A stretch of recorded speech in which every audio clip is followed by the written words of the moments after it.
Chers internautes, pour votre bien, celui du peuple congolais, de nombreux combattants de l'UDPS dispersés à travers le monde et en République démocratique du Congo, nous avons pu inviter l'honorable Félix-Antoine Tshisekedi pour porter des clarifications sur les enjeux politiques actuels. La presse en a parlé beaucoup au pays et à l'étranger. Tout le monde en parle. Cette visite du fameux émissaire de M. Kabila chez le président élu de la RDC, Étienne Tshisekedi Ouamulumba. Bien qu'étant en Europe, cette rencontre a quand même eu lieu sur le champ avec deux hauts cadres du parti. D'un côté, M. Kalev qui était venu, puisque c'est de lui qu'il s'agit, il va être confirmé tout à l'heure. Et de l'autre côté, Félix-Antoine Tshisekedi, secrétaire national aux relations extérieures, et le secrétaire général Bruno Mavungu. Il va nous parler de ce sujet. Il nous parlera également des élections en perspective.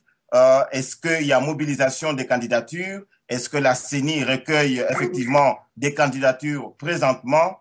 Qu'est-ce qui se passe sur le champ? Est-ce que l'honorable, vous êtes en ligne avec la RTPA? Oui, bonsoir. Enfin, bonjour, c'est selon. Euh, la rencontre a eu lieu le samedi dernier. Samedi dernier, nous étions le 2 mai euh, à 11 heures. Enfin, elle était prévue à 11 heures, mais notre visiteur est arrivé à 11h30 à peu près. C'était l'administrateur général de l'ANR. Donc, l'ANR, c'est l'Agence nationale de renseignement. Et nous l'avons reçu à quatre. Enfin, il y avait une cinquième personne, mais qui n'est pas officielle du parti, donc c'est un combattant. Monsieur Kalev Moutonde,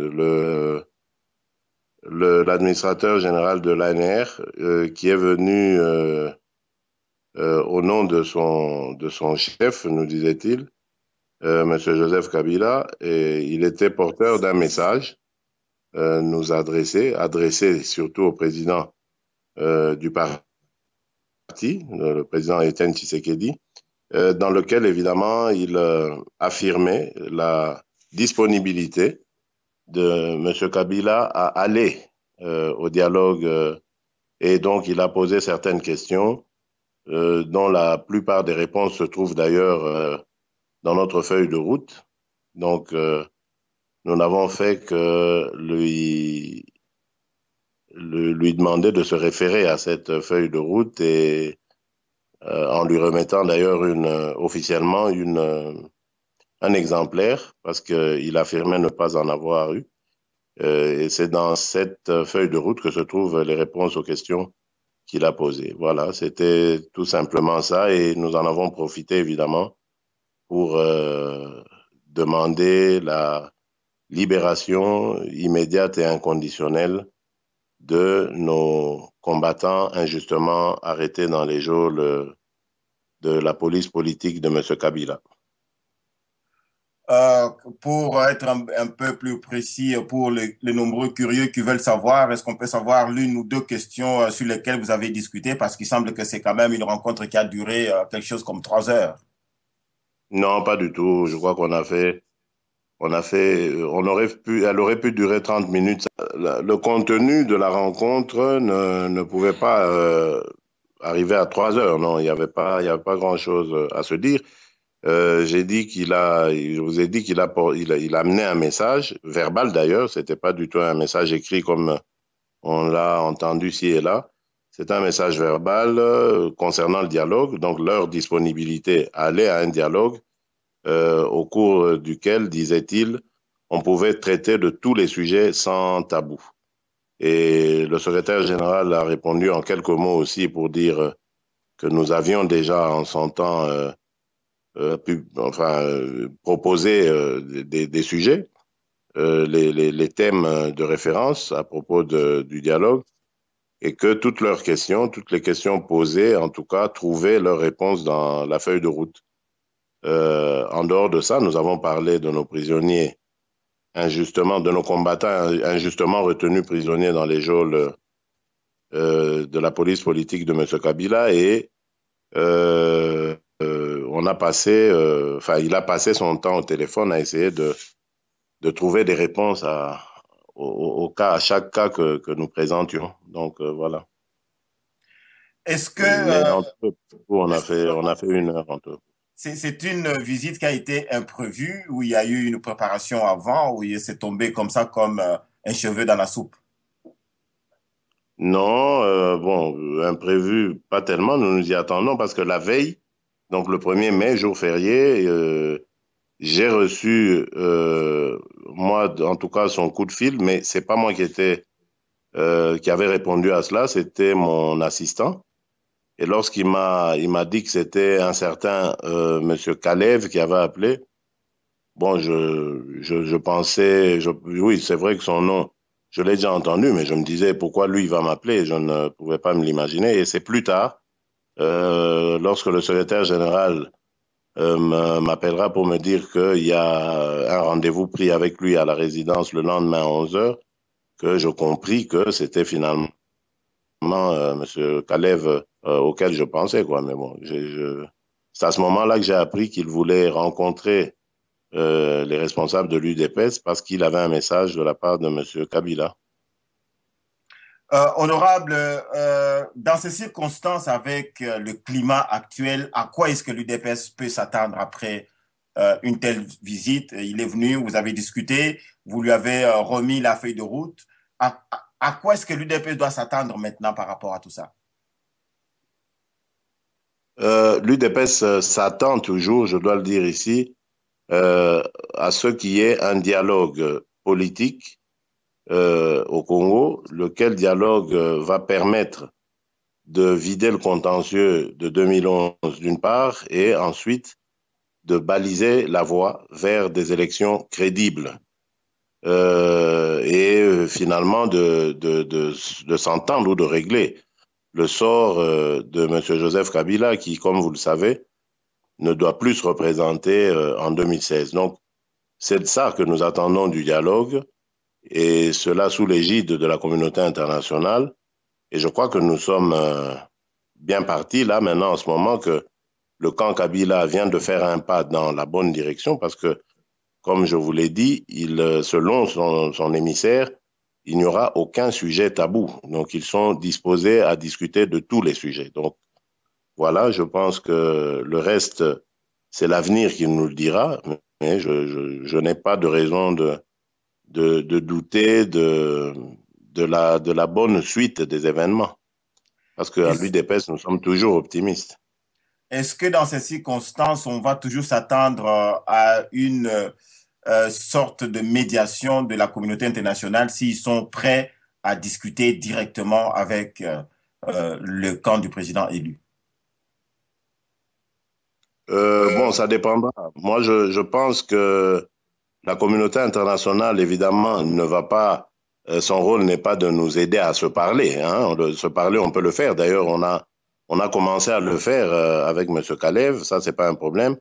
Mais je crois que il y aura des résolutions qui en sortiront. Et je pense que le rôle de la communauté internationale est de prendre acte de ces résolutions et d'en faire, je dirais, euh, désormais le mode de conduite de tout le monde, une sorte de code de conduite des opérations, de toutes les opérations à venir.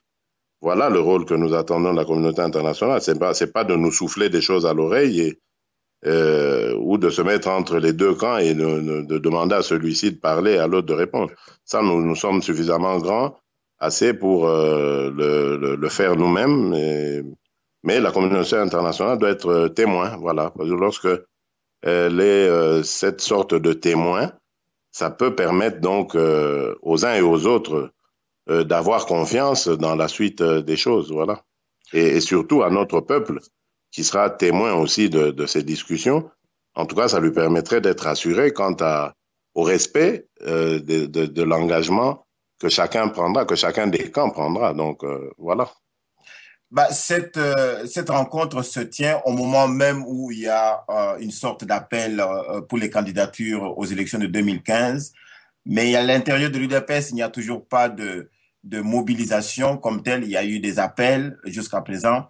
Alors, quel est l'état des lieux du fait que d'un côté, il y a cette poursuite du dialogue, de la recherche de l'obtention du dialogue, et de l'autre côté, les gens, la gestion des ambitions actuelles qui ne sont pas encore exprimées de manière claire, c'est-à-dire que les candidatures comme telles ne sont pas encore acheminées à la CENI comme ils attendent, et malgré qu'ils ont prolongé de quelques jours.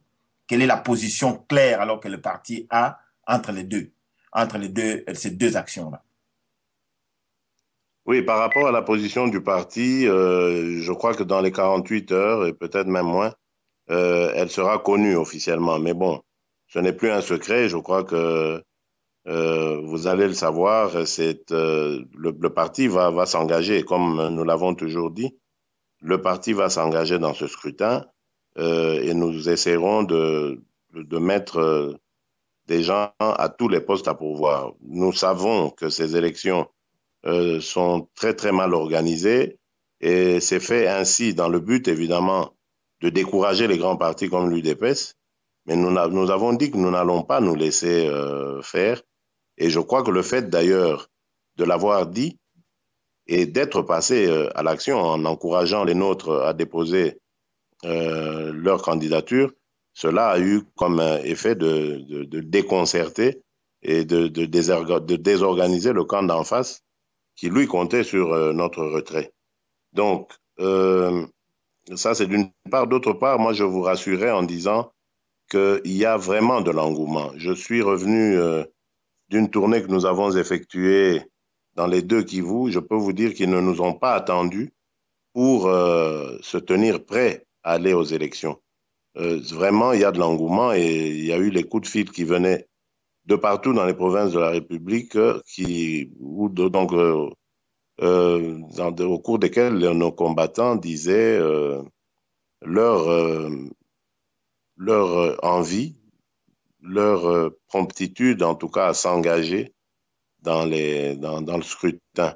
Nous savons très bien que ça s'organise très mal, mais il faut y aller parce que le jeu de Joseph Kabila et sa bande, il ne faut pas l'oublier, c'est cette obsession qu'il y a à obtenir absolument le glissement. Joseph Kabila veut opérer hors délai parce qu'il sait que dès que nous n'aurons plus la possibilité d'organiser des élections dans les délais constitutionnels, il faudra alors négocier pour régler le problème de l'illégitimité et de l'illégalité aussi, on dira, dans lesquelles tomberont toutes les institutions. Donc voilà pourquoi il veut absolument alourdir la machine, traîner les choses. Maintenant, il nous a balancé le fameux découpage, les élections, le calendrier électoral lui-même, il est par certains endroits irréaliste, mais en même temps, on commence des élections sans être sûr on va aller jusqu'au bout, dans le but uniquement de faire traîner les choses. Mais nous disons, nous n'allons pas lui donner l'occasion de rester en dehors pour qu'ensuite le fait de revenir serve de prétexte à postposer la date des élections. Nous sommes là dans les conditions qui nous sont présentées. Nous sommes là parce que nous pensons que nous avons la capacité en tant que grand parti politique de parer à toute éventualité. Donc, nous allons être là tout en continuant de revendiquer le dialogue, je le précise, parce que le dialogue est nécessaire, comme je vous l'ai dit tout à l'heure, il sera, enfin, je veux dire, il nous permettra en tout cas de baliser la voie pour aller à des élections crédibles et apaisées. Donc voilà. Ce ne serait pas un risque de partir à ces élections avec une CENI que vous avez déjà qualifiée d'instrumentalisée par M. Kabila? Mais regardez notre feuille de route, vous verrez que nous parlons aussi de la CENI. Je vous ai dit que l'émissaire de M. Kabila a marqué son accord pour que, au cours du dialogue, tous les sujets soient abordés sans tabou. Donc, ça veut dire que nous parlerons aussi de la CENI et de sa crédibilité. D'autant plus qu'il y a une indisponibilité de l'abbé Malou Malou qui avait été choisi et que nous contestions déjà à l'époque. Donc maintenant, je crois que l'occasion faisant le larron, nous pouvons même discuter du leadership de cette CENI. En tout cas, nous avons des propositions dans la feuille de route. Pour rappel, nous proposons que de part et d'autre, il y ait des représentants d'un camp comme de l'autre choisis à travers la société civile. 6 représentants de chaque qui vont être qui vont présider justement aux destinées de la CENI. Donc ça aura le mérite de rassurer tout le monde. Que Voilà. pensez-vous de cette réserve qui est exprimée par d'autres acteurs politiques par rapport à la démarche qu'entreprend l'UDPS?